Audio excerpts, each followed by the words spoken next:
Hai, Assalamualaikum warahmatullahi wabarakatuh dan salam sejahtera kepada semua anak-anak pelajar sekalian. Baiklah, hari ini cikgu akan menerangkan bab 1 dalam sukatan pelajaran semester ketiga iaitu 1.2 Teori Keusahawanan.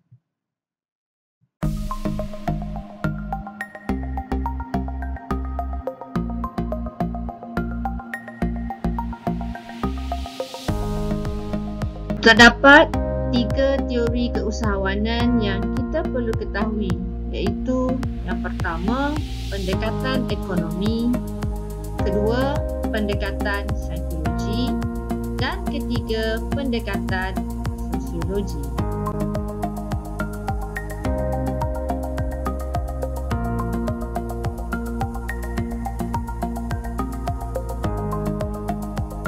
Baiklah anak-anak pelajar sekalian, apa yang dikatakan sebagai pendekatan ekonomi? Pendekatan ekonomi adalah pendekatan yang menekankan aspek kekayaan dan keuntungan. Pendekatan ekonomi juga menyatakan inovasi sebagai teras keusahawanan dan keusahawanan sebagai proses evolusi.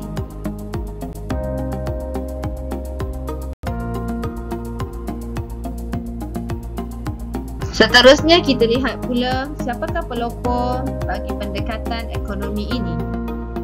Salah seorangnya ialah Israel Kirzner. Israel Kirzner menyatakan usahawan adalah sebagai orang tengah. Manakala Joseph A. Schumpeter pula mengatakan bahawa usahawan adalah seorang innovator yang akan membawa kepada pembangunan ekonomi. Manakala Alfred Marshall mengatakan bahawa keusahawanan adalah satu proses evolusi.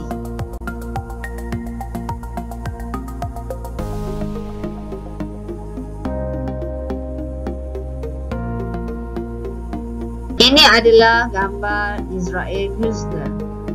Beliaulah yang menyatakan bahawa usahawan berperanan sebagai orang tengah dan sentiasa peka terhadap peluang-peluang keuntungan.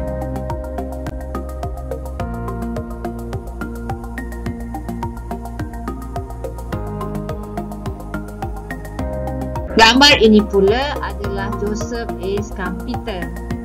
Beliau menyatakan usahawan adalah seseorang yang berani mengambil risiko dan menjadikan inovasi sebagai teras keusahawanan.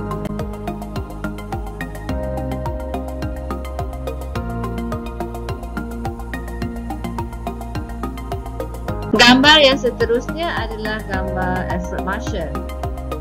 Beliau melihat keusahawanan sebagai proses evolusi perniagaan, iaitu perniagaan bermula daripada memulakan perniagaan itu sehinggalah perniagaan itu dibubarkan.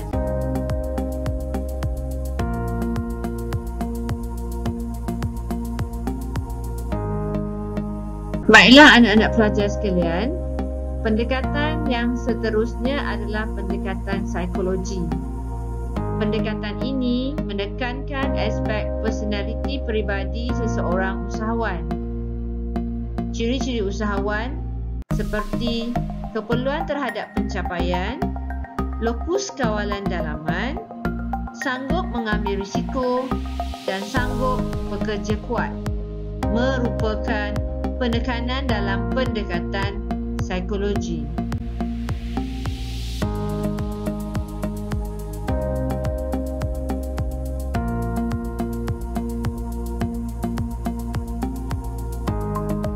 Pelopor bagi pendekatan psikologi adalah McClellan yang mengatakan usahawan adalah seseorang yang mempunyai kehendak pencapaian yang tinggi. Dan seorang lagi adalah De Vries. Beliau mengatakan usahawan terdorong untuk membuktikan keupayaan apabila besar. Sekiranya semasa beliau kecil, beliau hidup tertekan dan tiada kemudahan.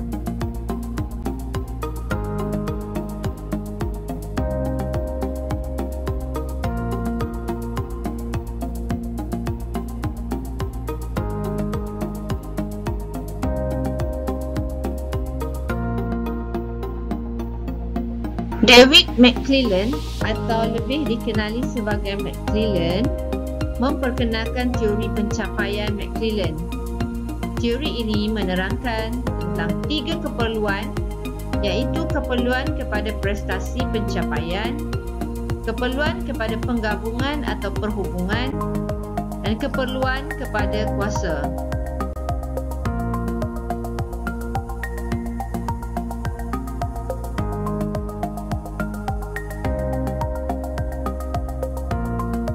Pelopor yang seterusnya untuk pendekatan psikologi adalah De Vries. De Vries memperkenalkan model psikodinamik. Menurut model psikodinamik, seseorang yang hidup tertekan dan tiada kemudahan semasa kecil terdorong untuk membuktikan keupayaannya menjadi usahawan kepada dunia.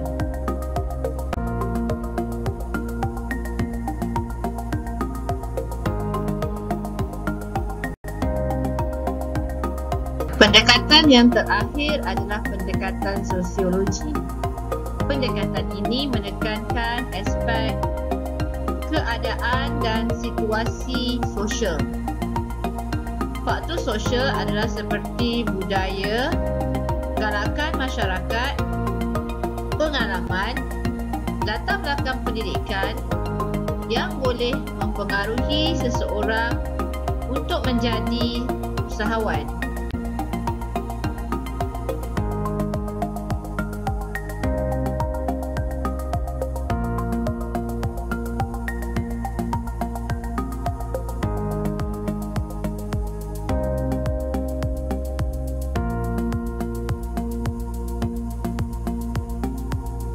Siapakah pula pelopor bagi pendekatan sosiologi ini? Antara pelopor bagi pendekatan sosiologi adalah Max Weber, Everett Hagen dan Thomas Cockrell. Max Weber mengatakan, usahawan yang berjaya ialah usahawan yang kuat pegangan agamanya. Manakala Everett Hagen pula menyatakan usahawan adalah individu yang lahir daripada kumpulan bawahan yang tidak berpuas hati dengan keadaan masyarakat ketika itu. Manakala Thomas Cockrell pula mengatakan kejayaan seseorang usahawan dipengaruhi oleh amalan sejak zaman persekolahan, sehinggalah mereka menceburi bidang keusahawanan.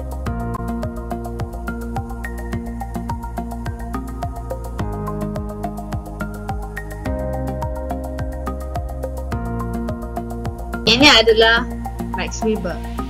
Beliau memperkenalkan model pembangunan sosial. Menurut Max Weber, unsur-unsur keagamaan menjadi asas kepada kejayaan seseorang usahawan. Dan usahawan lahir daripada proses sosialisasi masyarakat. Jadi di sini cikgu ada 3 soalan untuk kamu semua fikirkan jawapannya. Soalan yang pertama, berapakah pendekatan yang terdapat dalam teori keusahawanan?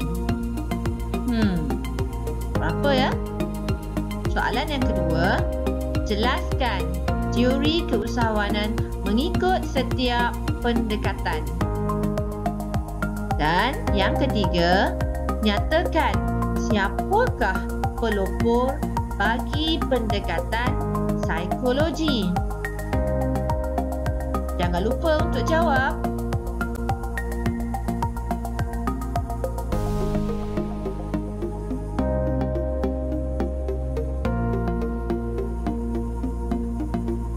Baiklah anak-anak pelajar sekalian, sekian saja untuk video kali ini. Seperti biasa, jangan lupa untuk like, share dan subscribe serta tekan butang loceng untuk ikuti video cikgu yang seterusnya. Salam sayang dari Cikgu Hidayah. Bye. Assalamualaikum warahmatullahi wabarakatuh.